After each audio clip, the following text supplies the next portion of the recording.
Hello and welcome back to the Clyde FC podcast live. Yes, we are back live, mainly due to technical issues last night when we were doing our usual pre-recorded show, so we thought we would at least try and get something out this week. And we are now my maths isn't good, less than 24 hours away from the start of the new season for the Bully Wee. We are ready for the new season, am I right in saying, boys? Oh, absolutely. Can't wait. More at the point, is the team ready? I suppose that time will tell on that front. As you can see, folks, joining me tonight, I have my trusty lieutenants, John Boyce and Dougie Dewar. How are we doing, gentlemen? Not too bad. Excited for, first of all, a new team coming in the Spartans for tomorrow's game. Be good to see them play. Some familiar faces in their team as well. But yeah, I think after our Viaplay Cup, it's good to get the focus on the league and, the bread and butter stuff. It begins for what will hopefully be a fruitful season for us. Yeah, looking forward to the actual real stuff starting now. As Brian said in quite a lot of his interviews, obviously League Cup for us was still about getting the team bedded in. So always a little bit nervous the night before the new season, but by the time 3 o'clock kicks off tomorrow, we're looking forward to it. Yeah, it's a new season. We've always got new hopes and aspirations, and with it being Clyde Fears ahead of any new season, with it being live, you can get involved with tonight's discussion. If you've got a comment, fire it in. As long as there's no sweary words in it, we'll bring it up. Get your opinion out there and see if the boys agree or disagree with you. So before we do fire into the looking ahead to the League Cup campaign, we will draw a line under the League Cup action.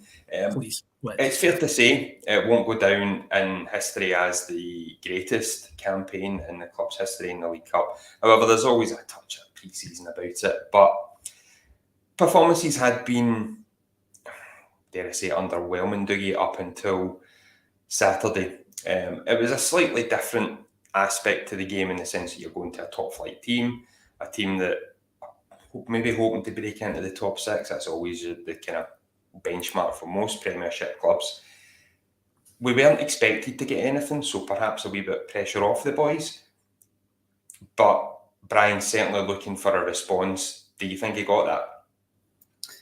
I think he did, yeah. So having seen 2 out of the 3 League Cup games before that, didn't make the Tuesday night jaunt up to Cove. The games against Accies and Brechin, you could tell it was the first time some of these guys had stepped on a park with each other.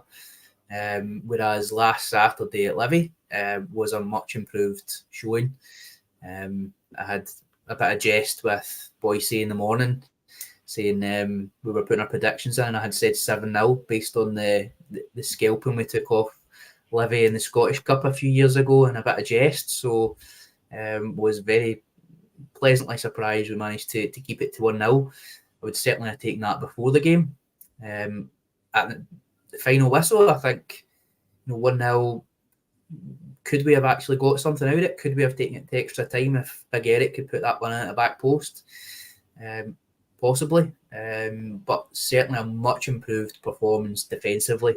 And that's the thing that we need to be much, much better at this season. So certainly took a lot of positives out of how we set up at the back last week, and certainly seemed to have cut out some of the careless mistakes that we'd seen in the first few games. Yeah, Dougie, it's nice to see you wearing your Livingston colours tonight after that 7-0 prediction. That was a good one. Obviously the Viaplay Cup, it comes around fairly quickly after the season and the summer. Not a lot of subs, there's a lot of new faces against full-time opposition. So the results that we've had, they're disappointing, but you would say that they're maybe, fairly predictable, depending on the losses. Yeah, I'll quickly interject on that. I would argue that only one of the results was probably unexpected. Perhaps the manner of maybe some of the goals we conceded, but I think at the moment, losing away to Cove, isn't overly surprising, losing to full-time Accies, well, Cove also full-time, and then losing away to Livingston. The biggest disappointment, I think, for me and for most fans was the Brechin game. Yeah, I think, Brechin are a decent outfit, but if we're wanting to do anything in League Two and, to match the comments that the management team have made in pre-season, where we want to be going back up first time, I think that is a disappointment, especially at home. Another disappointment maybe against these full-time teams is, conceding 8 goals in your first 2 games. That doesn't really inspire confidence. But again, some of these games we've only got 2 or 3 subs. We've got injuries at the start of the season. There's a lot of fresh faces bedding in. So I do think that the team gelling and we've gotten better. The Livingston game, which we'll go on to talk about, it's been better. The defensive performance was there. Still a few wee bits for me. I was speaking to you guys at the game where I thought the fullbacks were there was a big gap between the fullbacks and the centre-backs out of possession, and that always allows for an overload for the other team, and Livingston capitalised on that, and we've seen it in the Hamilton game, the Cove highlights, and the Brechin game. So I think that's a tactical thing we need to address, but I'm sure the boys are on top of that and ready to address that before tomorrow's game. Looking at maybe individual performances then, I think there was, I'd say 4 in particular that I felt played very well. I think in goals, it's fair to say Jack had a very good game. I will add to that, very quiet game, all in, for a League Two side going to a Premiership club. You're probably expecting him to be having to pull out saves left, right and centre to get to, the 75th minute mark before Livingston took the lead. He did pull off an absolutely sensational double save, and obviously the penalty save. The penalty save, I actually didn't appreciate how good it was until I saw it back. It was a lot better than, as I say, I saw at the time. In the middle of the park, Dougie Barry Cudahy, a very welcome return to form for him, in my opinion. What did you make of Barry's performance? Yeah, I'd agree. And if he's had the armband for a few of the cup games, I would be very happy to see him get it for the season. I think given the squad we've got, as we'll hear from Brian's interview for tomorrow, he talks a lot about the youth in the squad, and perhaps with that comes a bit of inexperience. So it's good to see somebody like Barry who's signed up for us. I think this is his 7th season now. Yeah. And I definitely think he's worth the armband, and I would be pleased to see him as the skipper in there. Definitely felt he did very well on Saturday. Kind of marshalled that midfield well. I know Livy probably rested a lot of their big name players, if you like, and threw some of them on as the game progressed, but didn't really feel like they caused us a lot of problems, and a big part of that was a solid midfield. So yeah, really pleased to see him getting the armband, and I hope he can kind of steer clear of some of these injury woes that he's had in recent years. Yeah, and looking at the defence, which has been, let's be quite frank, much maligned, and at points it's been well deserved with our defensive record last year and the opening couple of games of the League Cup campaign. But in particular, I thought Big Logan had a very good game. Big Eric Sula, maybe put it to you, boys, was that maybe his best game for Clyde? It was a good game from him, yeah. The Sula slide in the second half I very much enjoyed, clearing the ball. But no, I think the centre halves are getting used to each other now. I'm a fan of Donachie going into this league campaign. He's young. He's definitely got raw talent there. But hopefully we can coach him and he'll be good. It reminds me of Brian McQueen when he first came to Clyde. A good talent, can pass the ball out the back, and he's certainly got the height to get things away. And I think defensively, he'll do well for us with Sula. And I also think that he'll be a threat from corners as well. We've seen in the Viaplay Cup that Ross Fobbs, we know he's got a good delivery on his left foot. He's aiming for Donachie and Sula. So hopefully we can get maybe, I'm going to be ambitious and say 6 goals from both of them throughout the season. But you need that if we're being ambitious and want to be up the top. We need that. But from moving from defence to midfield to attack, I think the way Brian wants to play, it's been shown that we're playing through the lines, and the goal against Brecon that we got was a very good one. It was very well worked. It was a superb goal, to be honest. And we were trying that against Livingston, and we did break through a few times. Kian Leslie, in particular, is going to be a huge player for us this season. Hopefully we can extend his loan from January, because he looks very good, pacey. And the most impressive thing that I've seen from him is the wee first time round the corner ball. It's that little niche quickness that will beat these League Two players and get us through. So I think defensively, yes, we can improve. Dunicky and Sula will be a good partnership. That's who I'd like to see in that 4 at the back. Don't want to mess about with a 3 or a 5, just that solid 4. And then Kian moving forward, then almost a free roll would be excellent. So I'll maybe come back to a point you maybe touched upon, Dougie, and Graham Murray's made a comment here, just saying tactics aside, needs some experience in. Now, Brian touched upon it post-match about how young the average age of the starting 11 was. I think it was 22. Do you feel that if we maybe just had that wee bit of experience, we may have been able to see that out as a draw, rather than obviously conceding late on? Perhaps. We obviously need to look at a lot of the guys that we've got sitting on the sidelines just now. So, there is a fair bit of experience that's still to come into the team. We've not seen anything of Carswell yet. Forbes obviously was suspended. Ray Grant's going to be a first name in the team sheet for me once he's fit. He gives you a 7 out of 10 every single week. So really hope that he comes back sooner rather than later.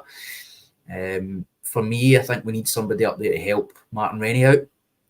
He looked quite isolated at times on Saturday. I know obviously we were playing a Premiership team, full-time team, and he did a lot of running, but I felt like his race was run after an hour because he put so much into it. So for me, that's really where we do need a little bit more experience up to help him out.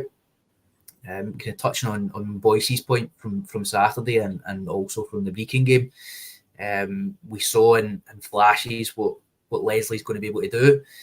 The big thing for me is we didn't get the ball enough to him. So we can see how quick he is. We can see how how he's just prepared to take people on. He just doesn't have any fear. He reminds me of Banksy when we had him. He was quite happy to just knock the ball past somebody and skin them and leave them on the backside. So for me, he's going to be our outlet. And we've got those spells where we're struggling to break through the lines, get the ball to him and let him work his magic and try and beat somebody. If he tries it 4 or 5 times and it works once or twice, that's all we need. We saw a lot of that in the Brecon game where he was leaving guys standing still. So for me, that's what we need to capitalise and use his pace a lot more in the league games. I think Keane will only get better as well.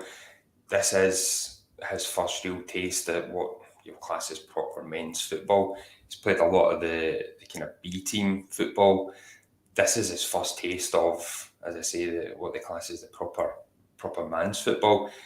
League Two is quite a harsh environment for that, but as you say, his blinding pace, they're not going to be able to kick him if they can't catch him. That's the way I see it, Boyce. Yeah, absolutely. It's an interesting one, though, and I'll put the point to you guys. So, positional-wise, obviously, he's left-footed, and we've been crying out for a left-sided midfielder for a wee while now. So, if we are playing a 4 in the middle, would you have him out left, or would you have him in some sort of free role where, in possession moving forward, he just transitions into that number 10 and links up well? Where would you guys like to see him? Dougie, you're on mute. It's only been 3 years. It's a live show. It's a live show as well. I can't edit it. I can't save your embarrassment. Thanks, don't think you did it anyway, Paul. I'd like to see him in as a 10 because we saw how he liked him well for the goal against Brecon. When he just kind of drifted in there and his touch to send it through was brilliant. he's the type of player where he'll probably play wherever we need him to. But for me, I would probably see him best in the 10 role. Yeah, no, I would agree. That's where I'd like to see him as well. I think a player like that shouldn't be isolated out on the wing. You want all of his traits, and again, I think that it's people will see his pace, but certainly what I've seen is the quickness of his mind, rather than the quickness of his feet. The wee round the corner balls, first time, the goal against Brecon, a perfect example of that. One touch passing sends Cameron through, and it's a lovely finish past the keeper. So yeah, I think he'll be high up in the assists this year for us, Leslie. It's just what you touched upon, Dougie, of Martin Rennie up top himself. Definitely think we need another body up there to help him. Undoubted, he's got ability. His first touches and his hold up play towards the end of last season and this Fireplay Cup is good enough to have an impact in League Two. He just can't do it all himself. I think there was an example of that where he got the ball on the halfway line against Brecon.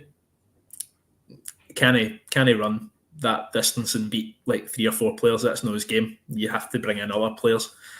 And if Kieran Leslie's maybe not that player because he's a bit further behind, we've got to get another body up top. Now, we have brought Fraser Malcolm in, and I'd like to see a wee bit more of him because he is a goal scorer, albeit at West of Scotland level, but the boy knows where the net is, and the nets don't change as you go up the levels. It's just the opposition. So hopefully we can get him the ball and they can put it in the net.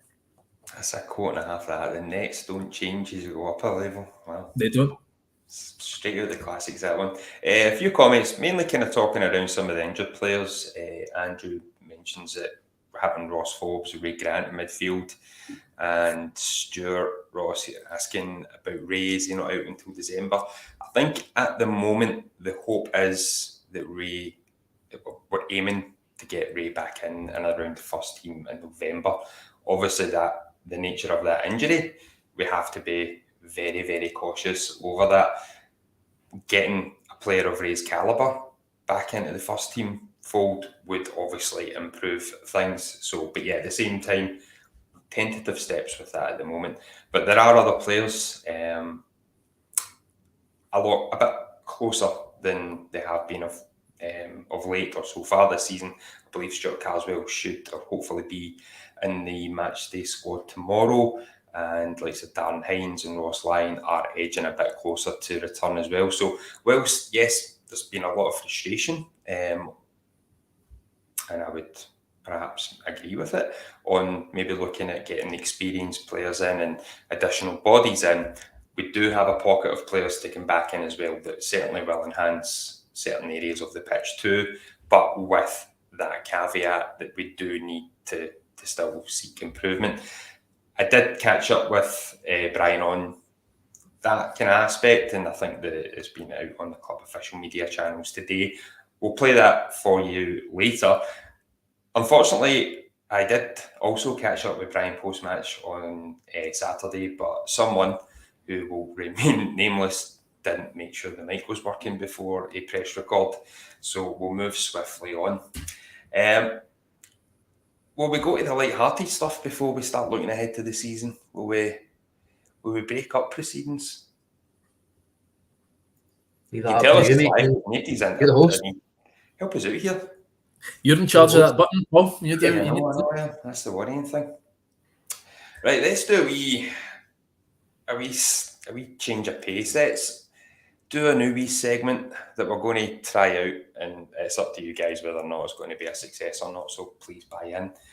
We'll do a wee Bully Wee on tour. Now, we're probably a wee bit late in the summer holidays to start this, but hey, let's go with it anyway. We've committed, we're 2 foot in this, and we're going to go and see if we get red carded.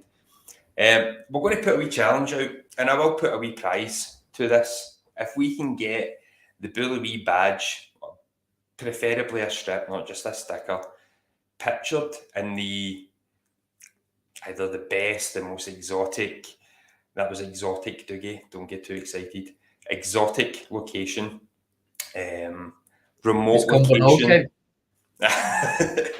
remote location, furthest away from us, anything like that. Drop us a picture, drop us a wee video clip of you representing our club all around the globe. Whether that's where you stay, whether you're just visiting, let's see how far and wide the bully we can get. And to test it, our very own Craig Black sent us this wee video clip from his current holiday. Hola and buenos dias from here outside the Santiago Bernabeu in central Madrid. Just a quick hello to you guys on the podcast. I'm here on a mission. I'm going to try and meet the architect of this renovation of that stadium, see what we can think we can do the Crown Point if and when we get it. I hope you guys are well. Hope you're enjoying the rain. I'm certainly enjoying the sunshine. I'll see you all soon and good luck to the team on Saturday against the Spartans. On the Clyde. Yeah, it's disgusting, isn't it? All that nice weather, and it's not so nice out there. So yeah, there's the benchmark. Craig was outside the Santiago Bernabeu. Like that's what you've got to beat, guys. So go for it. Go for it. I'm going to take a photo outside Ainsley Park tomorrow, see if I can beat him. You'll be second place. I'll say that much. You'll be second place. Right. Dougie, last week you dropped in the greatest nickname, in my opinion, in Scottish football, which is renaming the Tony Macaroni Arena the Spaghetti Had. Still just blinding brilliance, in my opinion. I can't claim that I came up with that. In no way am I claiming that it was yours either. I know it was plagiarism, but it's quite disingenuous if I said I had come up with it. But it's I heard it a while back, and I think it's spot on. The Spaghetti Had. So I tasked you quite late in last week's show to then go and create something, and I believe you have something for us. Yeah, absolutely. So went and had a little research to see what some of the kind of best or worst nicknames out there are for footballers at home and abroad.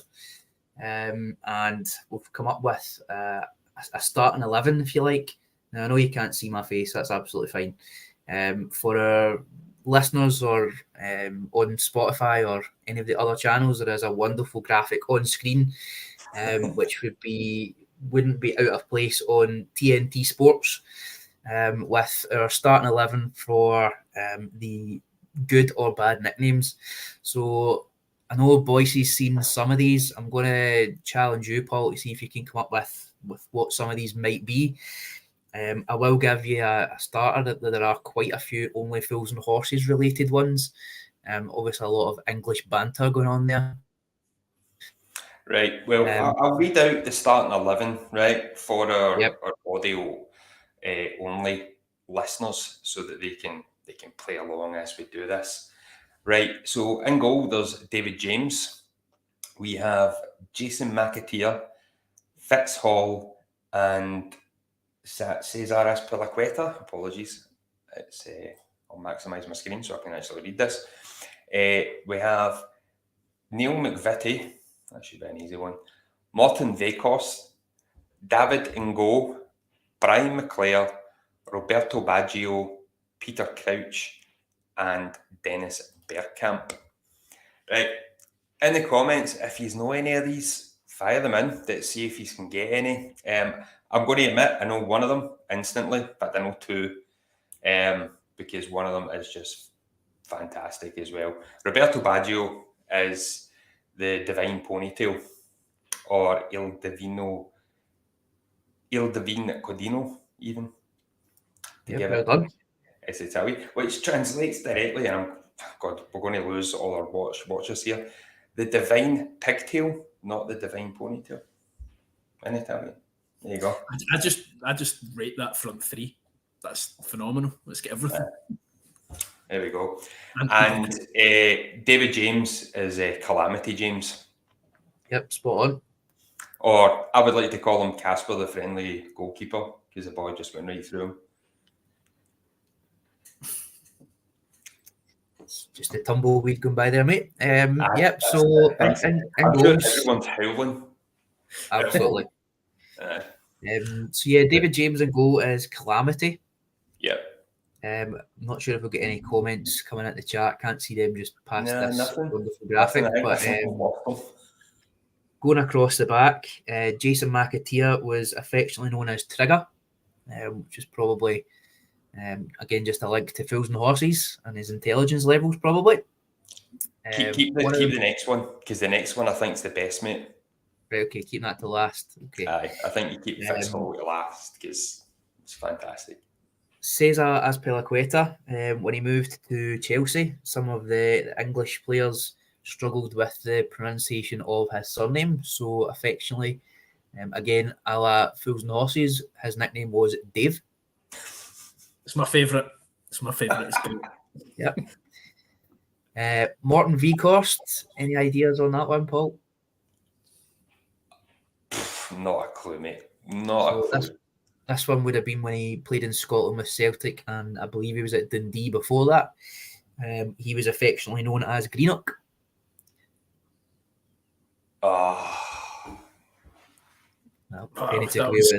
Quick response, Paul. Yep. Possibly my favourite in this one, Neil McVitie, who came through the youth setup at Aberdeen, and I believe is it Huntly or was in recent years. His moniker was Biscuits. Aye. Quite like that one. I would have went for Hobnob, but hey. Yep. Brian McClare, much just Chalky. linked to his surname, was Chalky. Yep. Chalky McClare. We've already had the Divine Ponytail, who I would say is probably my top 3 favourite players of all time.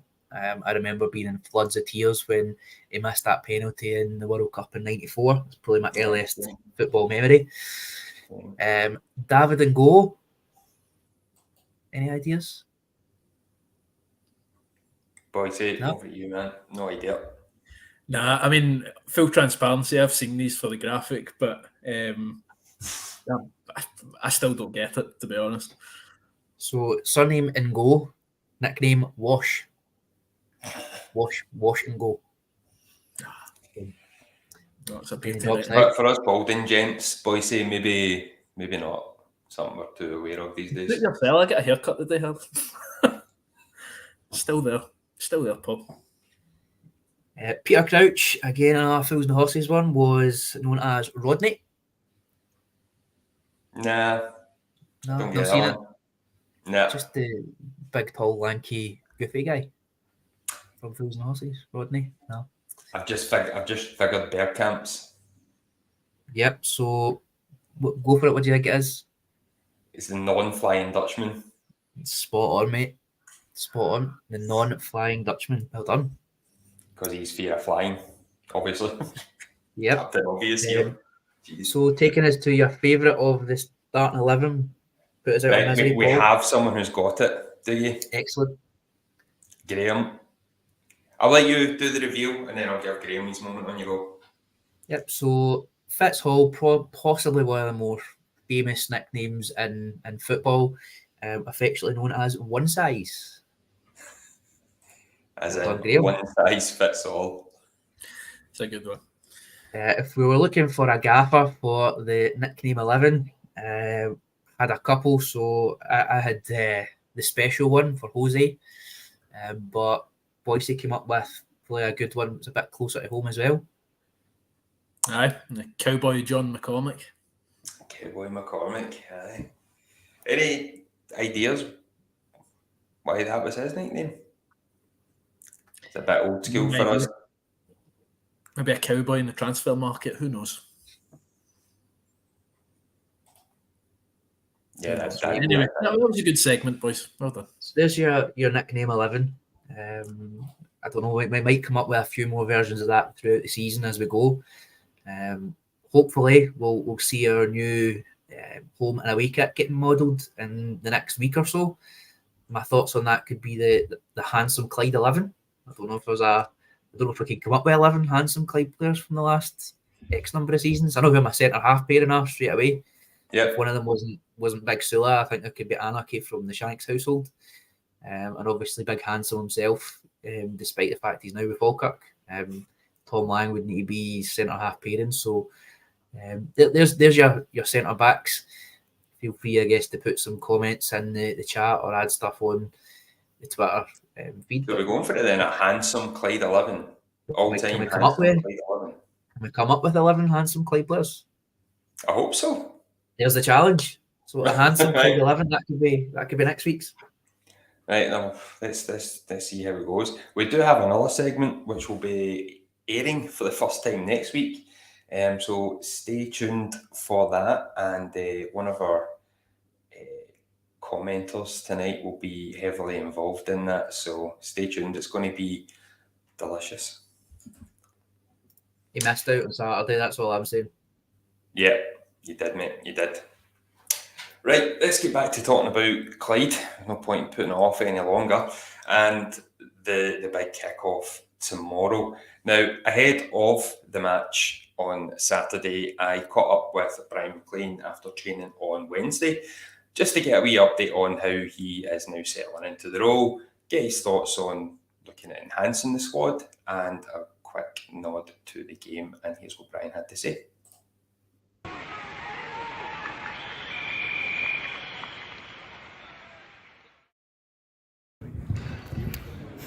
Well, Brian, that's League Cup duty now over, and we now look ahead to the return of league action, League 2 for ourselves.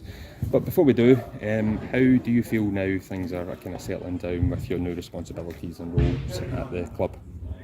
Yeah, I think I'm settling into it quite well. I think more importantly the players are adjusting to it as well.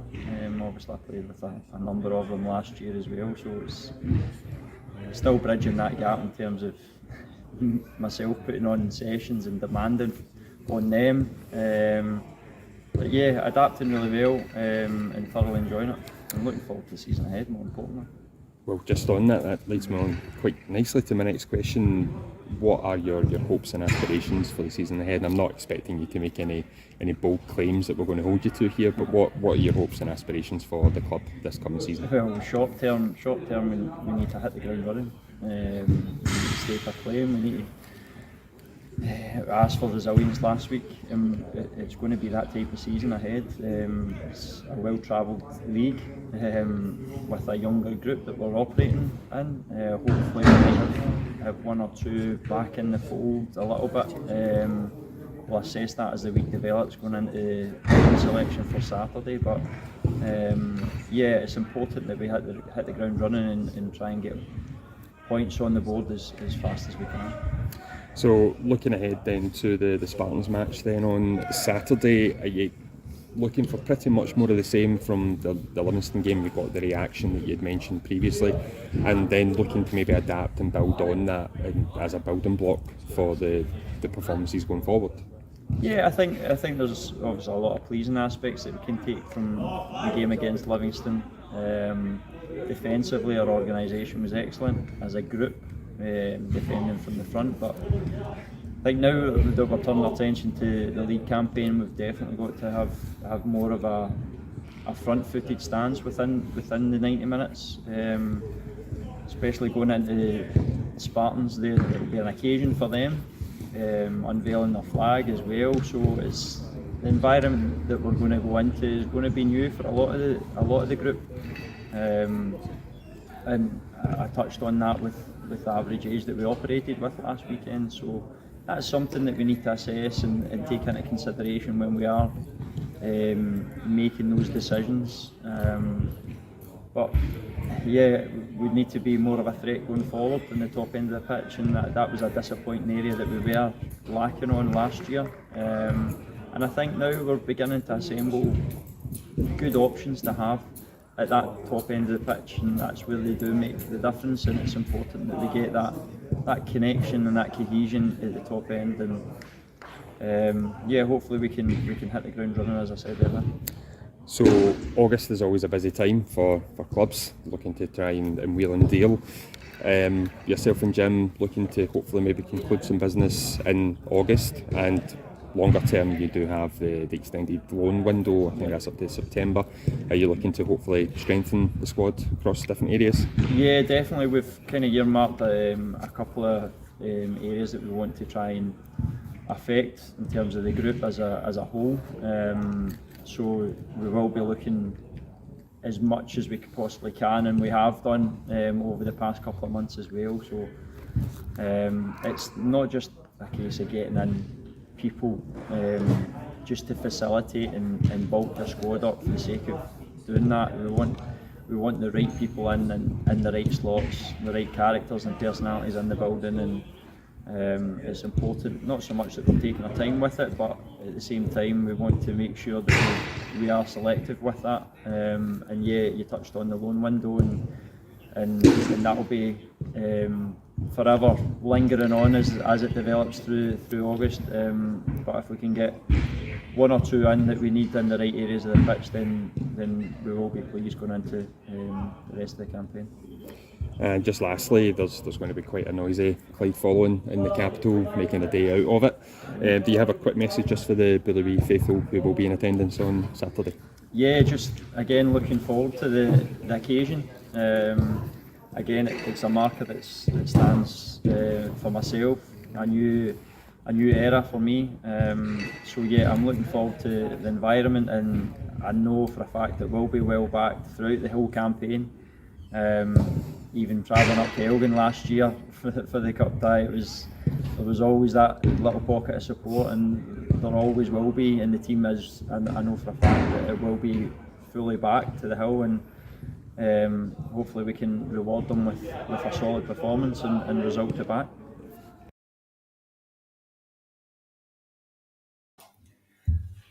Hope you're all still with us. Perhaps you'd clip that in future, but I think it's important to hear, if you haven't, obviously what Brian had to say. Gents, I'll pose the same question to you both then that I gave to Brian.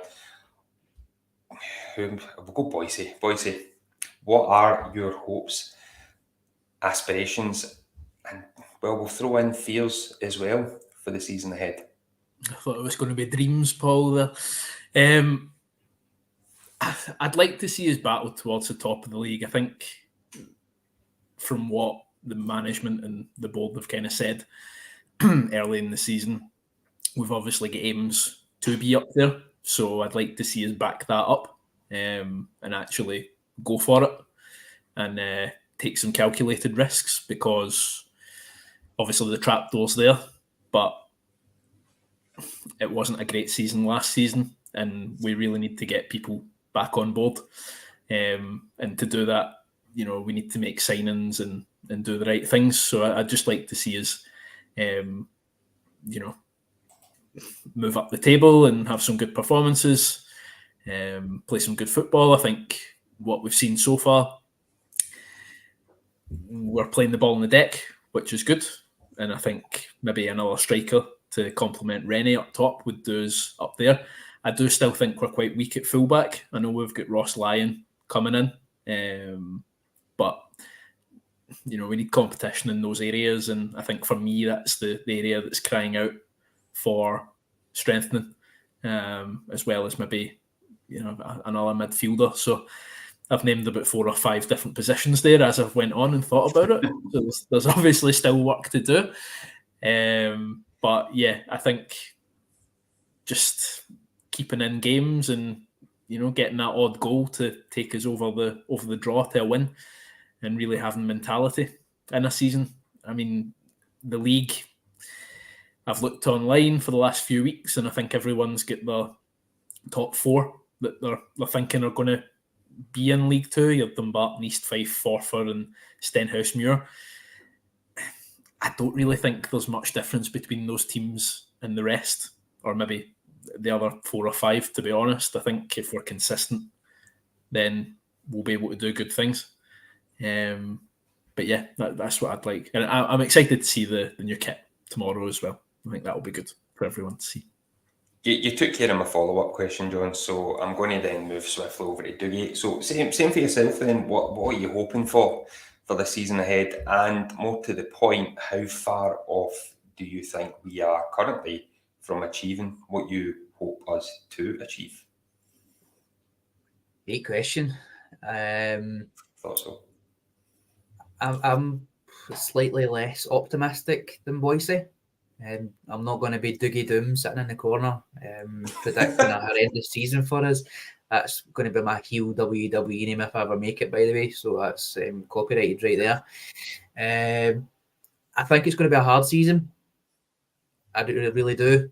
The fact that trap door is now there gives me a bit of the fear.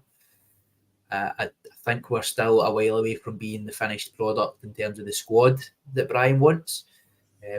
Seen in the comments, there's a lot of people kind of highlighting, much like yourself, John, but where we actually need to strengthen. My answer to that question in 5-6 weeks' time might be a bit different to what it is just now. I think it'll be a bit of a struggle to start. I know that Brian's keen for us to have a fast start and get some points on the board. I think some of these teams are going to come out with all guns blazing. We saw how well Spartans fared in the League Cup campaign compared to ourselves. They're flying high. They are full of confidence. They've got themselves that place in the league. It's going to be Flag Day tomorrow. They're not going to want us to go there and spoil the party. And the fact that we do have so many of our experienced and stronger players still sitting in the treatment room tells me I think it's going to be a bit of a slow start. What we can't afford to do is become marooned and fall behind the rest of the pack too early on. And we need to back the team, and we need to understand that we're not where they intend to be in terms of the final product yet. And I know that's hard, given the last 12 months we've had. It's been a stinking time to be a Clyde fan. There's probably not many glory hunting Clyde fans out there. It's always difficult and it's always challenging, but these guys need the support to bed in. We've got guys like, say, Tekian, that's exciting to watch. If he's getting pelters or hearing the supporters getting on the back early doors, these types of flair players are going to be less likely to try and show a bit of talent. So that's for me what I hope doesn't happen. We need to really be behind the team this year because it's a pivotal season for us. We need to be safe. When the music stops, we need a cheer, and it needs to be in this league. In terms of how the top 4 chairs minimum as well. Honestly, I don't see us up the top 4 from the teams that John's mentioned there. I think they've got too much experience as a unit. All of those teams you've mentioned, we still need to get that cohesion as the season goes. I think that'll take a little bit longer to settle down. If I think back to when we were last in this league and the type of team that we needed to be challenging at the top end, we're nowhere near that. And that's me just being realistic. We're nowhere near the team that we had when we struggled to break into the top 4 to start with under Danny. And then when we had that run when we thought we were going to get the title, we had the best striker we're ever going to have. We had a fantastic midfield, really strong at the back. Do we have a team like that at the moment? We don't. So for me, Dougie Doom in the corner, realistic, I'd be happy, 6th or 7th this season. And I know that's probably, I might get pelters in the comments for that, but for me, realistically, unless we sign a 30 goal a season striker and a couple of new fullbacks and whatever else we need, I think it could be a tough 3 or 4 months to start a season. Sorry, lads. No, look, everyone is entitled to their opinion, and Stuart Ross does agree with you as well. And I don't think that's going to be an uncommon opinion at present. I think the next 8 weeks, so you've got about 4 weeks or so left of the normal transfer window, then subsequently another 4 weeks or so of the loan window as well. It's a big 2 months, Boise, on that, probably to convince a lot of fans that we can really push on and have a far more positive season than perhaps some are feeling we are likely to have at the moment, and certainly far more positive than last year. Yeah, listen, obviously we've had a bad season last year, and relegation's not easy for any club or any supporter. In the Viaplay Cup, again, we've played full-time teams. We've not got a full-strength squad. We've had injuries, unfortunately. We've not finished our recruitment yet.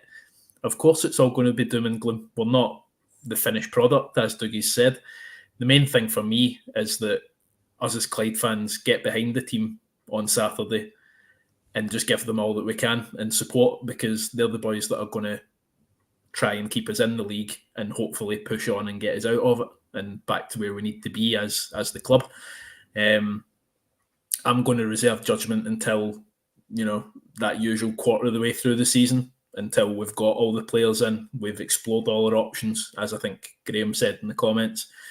That's just what I do every season. I'm kind of worried at the recruitment personally, but I think if we can get the right boys in, Kian's definitely a start to that, and get good strength and depth as well, then we should be okay and can hopefully have some consistency. But on one of Dougie's points, this is just my opinion. I think that when we were in League Two, the league was maybe a wee bit stronger than it is just now. I don't think that there's a couple of teams that are good in League Two that are going to be up there, but I don't think there's much between the rest of them. So if we can get some sort of consistency, even after 5 or 6 games, even 10, then we can push our way up and maybe sneak 3rd or 4th. Personally, I would think we'd be either 3rd or 4th. I don't think we're going to get top 2. I'd be happy with mid-table and just build again this coming or next season. But I've got to say, I think aiming for 4th is a minimum, to be honest, for what we've heard, and what the ambitions are for the club. And I'm just trying to be positive. I've got to be the alternative to Dougie Doom. I'll be the face of this podcast. Dougie Doom against Mr. Positivity. It's a fight we never thought we needed. This is possibly a positive and a negative fact from League Two last year, in that Albion Rovers, who were relegated, obviously after finishing 10th, relegated by our opponents tomorrow, they were only 12 points off 4th place. They could have, just a couple of wins, made it into the promotion playoff position, but instead were relegated. Now, will League Two be that tight? On one hand, I kind of hope so, and another, I very much hope not, as long as we're well away from it. But I think that maybe it kind of points to what you said there, boy, says that there's no kind of standout team that perhaps there have been at the kind of time that we were previously in League Two. Peterhead were extremely strong. Nobody really knows how Peterhead are going to fare this year. So, yeah, I think it'll just take a good run at the right time to be in the right area. That's where I'm kind of going with this. No, absolutely. I think that's down to management as well and getting the right players in. I do think that, a strong West of Scotland league and a strong couple of teams in the Lowland League have certainly made it. There's not many, I'm going to say star players in League Two, but obviously there are some, but just that higher quality and a bigger pool. I think that pool of players is less in League Two because some West of Scotland teams and some Lowland League teams are able to get those boys in and work on their projects to get into the leagues. That's why I think that the League Two isn't as strong as it maybe has been in recent years because of that pool to the other leagues. You see Johnston Borough signing Kyle Lafferty and another midfielder. Graham Dorrans, yeah. Who I think only 5 years ago was getting caps for Scotland. Yeah, exactly. So, and East Kilbride obviously have a good bit of money, so there is pull from these other teams. But I think Clyde at the moment, in my view, we're a team that and a club that can offer young players a platform to shine. We can offer professionals from the Championship and League One a platform back from injury, as we've seen from Aaron Splain and our midfielder last season. Help me out again, the Newcastle boy. Cammy Selkirk. Cammy Selkirk, that's the one. I'm having Not forgotten, honest Cammy. Not never forgotten, no. But yeah, we're at that stage just now. So I'm hoping that some of these youngsters have come in. They're wanting to prove a point, and a good place to do that is League Two. So we've obviously seen work rate and determination from them. Brian's still wanting the fittest squad in the league. So I've liked what I've seen of Cammy Mulvaney. I liked what I've seen of Kian Leslie, obviously on loan. And watching them, a lot of them do care. When they're making a mistake, they're frustrated and they're wanting to correct it, and that's the right attitude to have. So hopefully we've got a team of grafters that can, at the start of the season, gel together quickly, and then work cohesively as a unit together to get us to where we want to be. But yeah, I just think it's going to take a wee bit of time, and we're all just going to need to realise where we are just now, and hopefully we'll be in a better position in a couple of months. And again, without wanting to look too much back on last year, we were undefeated, 7 points for 9 after 3 games at the start of League One last year, and also how that turned out. Then that's not to say that we should not be looking for a victory tomorrow and every other game thereafter. But Dougie, tomorrow, for yourself, is it more you want to see a continuation of the good stuff we saw at Livy with a bit more attacking intent, so that you can start to see this build up of kind of improvement in the performances week on week? Or is it just let's get a win, ugly or not? I think you could argue both sides. Obviously, 3 points, regardless of how you play. I would take 3 points 20 times through the season if we've been absolutely murder. The performance, I think this season, whilst would be a bonus if we can play attractive, free-flowing football, it's maybe not the league for that at times. You need to win ugly. So I would be delighted just with an ugly 3 points, a last-minute winner off somebody's backside, as the cliche goes. But in saying that, it would be good to see a bit more of the stability at the back that we saw against Livy. That for me, as I've harped on about any time I've been on, and you'll probably be sick hearing me say this season, that's going to be for me the big difference from where we saw ourselves last year. Is we need to be solid at the back. If we scrape a nothing each or a one each at times in some of these away trips, it really is the Seaside League this year. If we come back with a one each from Elgin or a nothing each for Stranraer, that's probably going to be a good result at times. But we're only going to do that if we're solid defensively. So, I like hearing some of Brian's interviews. And my request would be try and do it when there's not a shelling campaign going on in Oakville next time.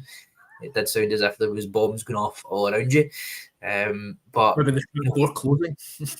Yeah, he says he says all the right things. He's got a lot of good football cliches and metaphors in there. But I'm keen to see how he gets on. I know you need to be deaf not to hear some of the dissent that there's been in the support over the appointments. The fact that Jim's still in the scene after the relegation last year. But for me, we need to give Brian a chance to show what he can do. He was in the dugout himself last week. And for me, it was quite refreshing to see. He was a lot more vocal than he'd been in the first couple of games. I don't know what the role of director of football is. Is that somebody who's in the dugout? Is it somebody who's best seen it from the stand and actually seen a higher view of the game? Obviously they're going to work on that dynamic as the year goes on. But I'm keen to see how Brian puts his imprint on the squad. Obviously, we've got a lot of guys who were there last year, and they're kind of tarred with that brush that they were there as part of the relegation squad. But there's a lot of good talent in there as well. We bemoaned a lot of decisions last year from officials and silly mistakes at times, but there's good players in that squad. So yeah, as I say, nervous about it, but as soon as that whistle goes tomorrow, we'll be looking forward to another campaign and what the next 36 games ahead have got to in store for us. Boys, have you done any prep work on tomorrow's opponents and what we can expect from the Spartans? Oh, you know I have. I've done a Saturday shakedown for you. So yeah, just for anyone that doesn't really know our opponents for tomorrow, the Spartans, they've started their League Cup campaign. They've started the season very well. They beat Dundee United 1-0 in their opening game. Lost to Falkirk and Partick Thistle 2-1 and beat Peterhead away 2-1, which is, a good result for them. So they ended on 6 points. As Dougie's alluded to, they'll be absolutely full of confidence tomorrow, raising that Lowland League flag as well. They've made quite a good few additions as well, and they've got a number 9 who we know well from his days at Edinburgh City and Blair Henderson. Can I just interject? I found out today that he is only 28 years old. I swear he was 28 the last time we played him. Well, maybe need to check your sources, Paul. But yeah, it's one of these guy never ages. I think he's been 28 forever. Anyway, sorry, Boise, I digress. I forgot he had a campaign at Stirling as well when I was looking all this up. There you go. So yeah, he's scored in every game in the League Cup so far. And the thing about Blair Henderson is he's a penalty box striker. So he craves that service, and a lot of his goals in the League Cup were in the 6-yard box. So we've certainly got to cut off those crosses coming into him and starve him with the service. But hopefully he doesn't find a way. He's got 44 goals for Spartans over the last 2 seasons. And obviously that's in the Lowland League, but that just shows you that, he's potent. And Stuart Ross saying he's a Scottish Benjamin Button. Absolutely. On the wing, they do have a player that I've liked for a while, Cammy Russell. He's a very tricky winger with a good delivery. So our fullbacks will need to switch on for that one. And Sula and Dunnicky, if they start, will need to clear the ball out. They've got a signing from Stirling, who has been a thorn in our side for years now, Danny Denham. He loves the game against Clyde, so keep an eye out for him. And their main man at the back from Albion Rovers last season, Artun Sonker, who is an absolute unit of a boy. He's a large man. Annan as well, was he not? Annan are south for both, I think. Annan as well, yeah. So he'll be the main man trying to stop Martin Rennie. So I think from the majority of what I've seen in the highlights from their Viaplay Cup campaign, they're of average height apart from Sonker. They're not really a big physical team. They more like to get the ball down on the deck and play it. So if we're looking to do anything, we really need to have good delivery from our set pieces and look for Dunnicky and Sula. And we also need to try and work the ball into the box because their keeper's quite good as well. The majority of Spartans' goals from those Viaplay Cup games came from working the ball out wide and cutbacks across the box, as I say to Blair Henderson. So look out for that, and hopefully look out for McCulloch or Craig flying into tackles and clearing the balls. And I think the main thing for me is we've got to stop those crosses and try and keep them on the edge of the box to long shots, which Jack Layfield, hopefully, as our new number 1, will be able to parry away.